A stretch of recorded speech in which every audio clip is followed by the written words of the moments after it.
안녕하세요. 끝까지 보면 도움이 되는 엄빠TMI TV입니다. 최근 8월 4일 국회에서 만장일치로 통과된 중요한 소식이 있습니다. 생각보다 많은 분들이 잘 모르고 계신데요. 바로 기초연금 제도의 대대적인 변화가 예고됐다는 소식입니다. 현재 기초연금을 받고 계신 분들, 그리고 곧 수급 대상이 되실 분들은 특히 주목하셔야 합니다. 앞으로 받던 연금을 못 받게 되는 경우가 생길 수 있고 지급 기준 자체가 달라질 수 있기 때문입니다. 그동안 기초연금과 관련된 이슈는 여러 차례 있었습니다. 그 중에서도 많은 분들이 기억하는 것이 바로 노인 연령 상향 논의일 겁니다. 현재 만 65세 이상이면 노인으로 분류되지만 이를 70세로 올리자는 의견이 계속 나오고 있습니다. 이런 논의의 배경에는 복지 예산 부담이 있습니다. 우리나라는 이미 65세 이상 인구가 전체의 20%를 넘는 초고령 사회에 진입했습니다. 이로 인해 어르신 복지 예산도 해마다 급격히 늘어나고 있습니다. 2050년에는 기초연금 예산만 무려 125조 원에 이를 것으로 전망됩니다. 이는 지금의 5배 이상입니다. 저출산과 인구 감소로 세금 부담이 커지는 상황에서 노인 연령을 5년 늦추면 연간 약 6조 8천억 원의 예산을 절감할 수 있다는 분석도 나왔습니다. 예전에는 65세만 넘어도 노인으로 인식했지만 이제는 70세가 넘어야 스스로 노인이라고 생각하는 경우가 많아졌습니다. 고령화가 빠르게 진행되면서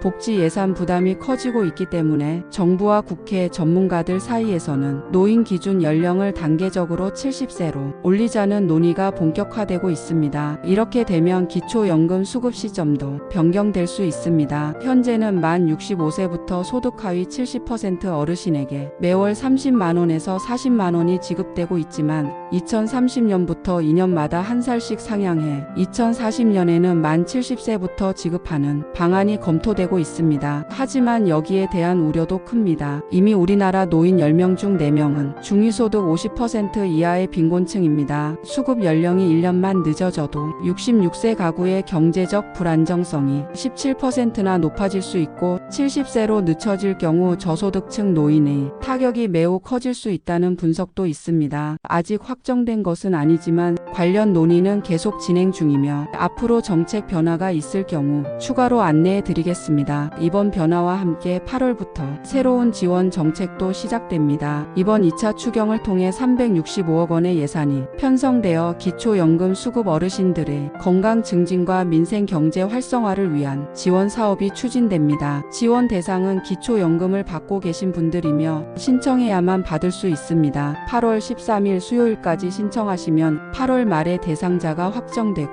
9월부터 사용할 수 있습니다. 10월 31일까지 사용해야 하며 1인당 5만원짜리 어르신 스포츠 상품권을 최대 3장 즉 최대 15만원까지 받을 수 있습니다. 제로페이 가맹 스포츠 시설에서 사용 가능하니 참고하시기 바랍니다. 그리고 8월 4일에 통과된 또 하나의 중요한 변화가 있습니다. 바로 기초연금 수급 자격 검증 방식이 대폭 바뀐다는 것입니다. 그동안 기초연금은 소득 하위 70% 어르신에게 지급되었지만 실제로는 월소득 400만원, 부부 합산 700만원대 이상의 소득이 있는 분들도 받는 사례가 있었습니다. 이에 따라 정말 필요한 분에게만 돌아가야 한다는 여론이 커졌고 정부가 전면 검증에 나섰습니다. 국민연금연구원이 선정 기준의 계산 방식을 처음부터 다시 검토하는 연구에 착수했습니다. 소득과 재산을 월소득으로 환산하는 기존 방식이 합리적인지 경계선 산정에 오류는 없었는지 정밀 분석하는 것입니다. 이 결과에 따라 일부는 수급 대상에서 제외되고 일부는 새롭게 포함될 수 있습니다. 이는 단순 오류 수정이 아니라 향후 기초연금 제도 개편의 기반이 될 수 있어 그 영향이 매우 큽니다. 아직 최종 결과는 나오지 않았지만 내년에는 새로운 선정 기준과 신청 자격이 확정될 가능성이 높습니다. 따라서 기초연금 수급자라면 변경 내용을 반드시 확인하고 필요하다면 재신청이나 재심사에 대비하셔야 합니다. 결론적으로 이번 검증과 개편 작업은 기초연금 지급 대상과 구조를 근본적으로 바꿀 수 있는 중요한 변화입니다. 향후 고령층 복지 정책의 방향까지